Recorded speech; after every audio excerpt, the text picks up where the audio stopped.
stage is yours. Cool. All right. Hello, everyone. It's great to be here. So I'm coming to you today with quite a long title on my screen. And as you look at this title, I'm guessing probably it's that surpassing human level performance bit that is the bit that's like most jumping out at you. That feels like a bold claim, right? But actually, over the course of my talk today, I hope to convince you that actually it's that first word of automated that is, if anything, equally, if not more exciting. Whereas a lot of these kinds of protein plus ML tools start graduating out of the R&D lab and into the real world, then that kind of automation, that kind of reliability is a big part of what's necessary for these things to have the impact that we think they can have. And so on that note, of course, I'm coming to you from a company, and so in the course of my talk today, a lot of the things I'm showing you will be examples of things that we've come across in the course of our work, and then in particular looking towards the PhD students in the room. I'm hoping this will give you some flavor of what it looks like when the rubber meets the road and all of these fancy foundation models, deep learning models, etc., start getting used in practice, turning proteins into products that then go on out into the real world. So in terms of my talk today, I'll give you some background. I'll give us 3 separate case studies, if time allows. We'll see how fast I talk. And then also I'd like to say something about some of the ML, some of the automation that makes all of this stuff possible. So in terms of the background, what's like the general 10,000-foot view of the pipeline for developing a protein, whether it's an antibody or an enzyme or anything at all? Well, I mean, step 1 is find a starting point, which in this day and age of de novo protein design, maybe that means some sort of like text to protein model, right? Ask the AI, please give me a protein. But also, of course, more classically, there's a whole slew of techniques, so llama immunization or something like this. And so regardless of which approach you're taking, either way, you find yourself a starting point. But this is not the end of the story, because once you've got your starting point, well, great, now you need to go through and you need to lead optimize this, which I like to present as this problem of debugging your protein, because it's a binder, but it's a weak binder, and it needs to become a strong one, or it doesn't express very well, whatever the problem is. And so this is the task which we tackle, the industry tackles, anyone tackles, by coming up with ideas, trying them out in the lab, and then sort of going through this round of around, lab in the loop, iterative process. And then if you succeed at all of that, and if you get something good, then in the case of something therapeutic, well then step 3 is clinical trials, and then if it's like an enzyme or a pesticide or something, then the analogous testing. And so my talk today is very much focused around this middle bit, this lead optimization. It appeared in the title of my talk. I'm particularly conscious, of course, that in this day and age of protein ML, the words de novo get thrown around a lot, and that is step 1, right? And this is super important, but nonetheless, someone needs to do the thing that comes after step 1. That someone is us, and so this is why this is the thing I care about and the thing I'm talking about today. So for lead optimization, then how does this work? I mean, the way it's always worked, basically, is just come up with some ideas, try them out in the lab, look at what you got, and then sort of rinse and repeat, try something out again. And if you look at actual say a drug development pipeline, then correspondingly, this takes a while. This takes up to about, say, something like half the end-to-end time. So this is a sort of multi-year-long process of trying to iteratively improve your protein to get it where it needs to be. As you can imagine, that's a big driver of cost and time. And the reason it takes, I think, a large part of why it takes so long to do this is because the tooling for doing so has so far been fairly limited. It's often humans, you study the protein, you say, it has this residue in this position, and that means something, something. Maybe you put it through your favorite structure model, and it gives you a structure, and you sort of stare at that as well. But either way, I somewhat uncharitably like to describe this as like meditating on your protein and trying to figure out what's going on. And if there's a thing that machine learning is really good at, it is heuristics. And so correspondingly, when you see something like this, it is the nature of this problem that makes it good for machine learning. Many problems out there are not good fits for machine learning, and one should rightly challenge if any given problem actually is a good fit. This is why this one can be tackled with machine learning, and why there's a lot of headroom for something like machine learning to actually make a difference. And so, speaking specifically of Cradle, who are we?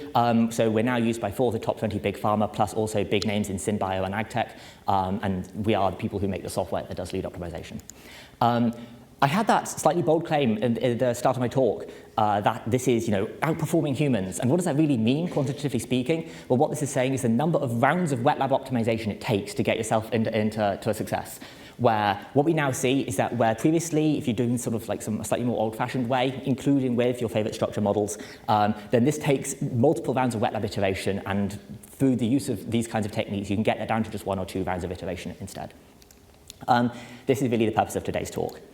So who knows DBTL cycles? Just so I get like a sense of like standardized terminology here. So like maybe like a quarter of the room, if that. This is just another word for lead optimization. Basically, here's your process. What happens in one round? You design some sequences, you build them, you try them out in the lab, you look at what happened, and you go back around and learn. So just this is terminology you'll hear a lot. With that background out of the way, let's see some case studies. This is one big one that I think got a lot of press. This was super cool. This was the adaptive competition. And so this is one where the goal was try to design a binder against EGFR. So we entered this competition. There were a hundred other entrants. And hey, it was really cool. We won. We came in with a 1.2 nanomolar binder. This was 4 times better than the next best entrant and 8 times better than the commercial available alternative, cetuximab. And then we look at what that is. Well, it's an scFv. This is the thing we sent in. This is the sequence. If you stare really, really carefully, you can spot the serine glycine linker hanging out in the middle of that. The green bits are the CDRs. The blue bits are the bits where the model wanted to make changes. Not all of those changes. These are just where it could have made changes. And then you fold this thing up, and this is what it looks like. And then on this note, quick side note, framework affects binding. Right? These are all framework mutations. This is, I think, an increasingly well-appreciated fact these days, but has historically less been so. So this is, this is not just an ML story, this is a bio story as well about knowing these things. So we did all of this. This was fun. Hurrah, go us. And then the reward for us for winning this and coming first place was to go and get another 11 sequences tested in the adaptive lab and see how well they would have done. So we go back around again, we send in another 11 sequences, and then what do you know? All of those would have won the competition as well. And so actually, this is, I think, kind of indicating, actually, let me pull up the plot. There we go. So cetuximab on the right, our original entrant in dark blue, and then also 3 sub-nanomolar binders amongst those other entrants as well. And so I think what this is really indicating is, I think something Charlotte mentioned yesterday as well, that binding is just kind of not that hard as a problem, and that really when we start looking at like what does it mean to debug a protein, what are the big things that need fixing? Yes, binding is part of the story, but also it's really just like aggregation and immunogenicity and stuff like this that is really, I think, like a lot of the interesting stuff. And so this is kind of like my challenge for the audience a little bit, is to sort of stop talking about binding and start talking about a lot of these other things as well that I think are still closer to being unsolved. Let's talk about case study number 2. So this one, we're going to shift gears a little bit from that first round antibody optimization problem to a multi-round enzyme optimization problem now. This is generously coming to us from one of our customers. I can't tell you who, but they let us use this picture. And then they went for incredibly 10 rounds of optimization internally, trying to improve the activity of their enzyme. And they got it up to about 8 times. But that wasn't really enough. They felt they were going to kill the project, and it's a bit of a Hail Mary. They thought they'd come give these Cradle guys a go and see what happens. And you can probably guess kind of what I'm about to say, right? That over the next 3 rounds of optimization, that actually this then improves to 24-fold, and this not only saves the project, but this has since gone on to be in commercial products today, right? This didn't just kill it, but it's actually gone on to make something and see a return as a result. So this is another nice example of why do we do this, right? This is the real-world impact of these protein ML techniques. Case study 3, I'm going to skip, I think, in the interest of time, but the very, very short version is we can do antibodies versus enzymes. You might say, can you optimize these with the same set of techniques? Because you might say enzymes, evolution stuff matters. For antibodies, CDRs are just kind of different every time. Maybe you really need indels to change the length of your CDRs. In particular, optimizing these CDRs at all is really important. And then actually the big story we had here was actually, sod all that. We will try to optimize an antibody in the same way as an enzyme. And the cool fact is, I'm just going to skip past all of this, but the short version is that it works. And that you can totally just cross out all of these. And more than that, you can do this rapidly in just 1 round of optimization. The story here is that multi-property is key. This is the bit I'm building up towards here, which is that if you want to try and debug your protein, to lead optimize your protein, then you care about binding, you care about expression, you care about ... this whole list of properties. And if you want to do a good job of this, then typically what this means is start modeling expression, start modeling KD, start modeling your melting temperature, and try to co-optimize all of these and push out your Pareto frontier round over round. And in particular, this is in contrast again to more traditional lead optimization type techniques, where often you optimize one at the expense of the other, and it can be hard to balance that trade-off between the two. Okay. I'm going to spend my last few minutes now, I think, just talking about automation. This is the, I think, sort of like kind of like the summary, the big denouement of this whole project, which is how do we train these models? Then we start off with MLM objective, right? You know, something, foundation model, something, train this on large scale, internet scale data. And this is a lot of sequences. It's target agnostic, it's project agnostic. And then afterwards, what you do is when you say, I come in and I care about this one little region of protein space. We've got this one particular project we really care about. And so in this case, you can then start fine-tuning your models, these big foundation models, on just that little region of protein space. And then you come in, only at this point do you then come in with your labeled data, and then you fine-tune again, even a little bit further. And then the end result of this is a project-specific model, or models, plural, representing like an understanding not of the full generality of protein space, but of just the bit that your project cares about. And I think this is kind of the bit that makes a lot of my claims here like not magic. Because, hey, we had data, and we trained a model to do just that thing, and they generalize in just the space I care about. And so this is really important. So now, that's like the ML side. How does this work in practice? Here you are, your favorite protein scientist wants to go ahead and lead optimize some proteins. I mean, that's make an API call. Send a post request. That hits the, this intermediate step of saying, this is my project in particular.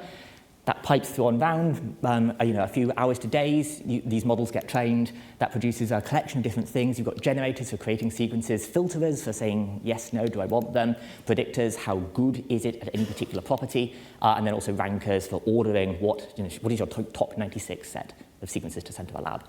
And then broadly speaking, these just flow one into another in roughly this order in order to build this entirely automated workflow that then subsequently sends the sequences right back again. And then there's your JSON blob saying, here are the things that you should do instead. Here are the things that you should try next.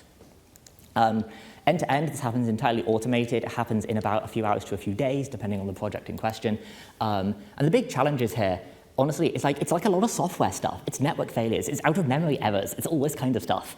And then on the ML side, this means a lot of difficult challenges, I would say, around reliability. How do you make the fine-tuning always work? How do you make your model work on every kind of different domain? How do you handle batch affecting your data, ... And so correspondingly, the actual day-to-day of my life is tippy-tapping at a computer, writing a lot of Kubernetes and writing a lot of PyTorch. So on that note, this is, I think, my final slide. So thank you for your attention, guys. I'm coming to you from Cradle.